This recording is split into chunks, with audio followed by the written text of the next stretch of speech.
par. Napakasarap talaga pag may ganyan si Backride. Okay, unbox natin mabilisan. May manual, di ko kailangan yan. Ito yung bracket at yung mga tornilyo. At yung pinaka armrest. Basic lang to i-install mga tol. Kailangan nyo lang magbutas ng dalawa para sa bracket. Ang gamit ko nga pala ay alloy top box. At pwede rin to sa mga plastic na top box dahil nga meron siyang bakal na bracket. At syempre mga tol, pag nabutasan nyo na, ilagay nyo na lang tong armrest. Kaparehas lang to nung kabila yung proseso.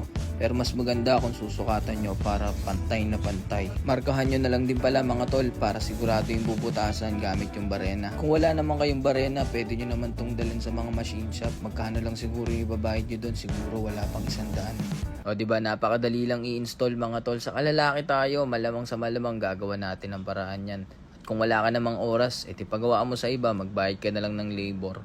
Ayun lang, maraming salamat. Ride safe.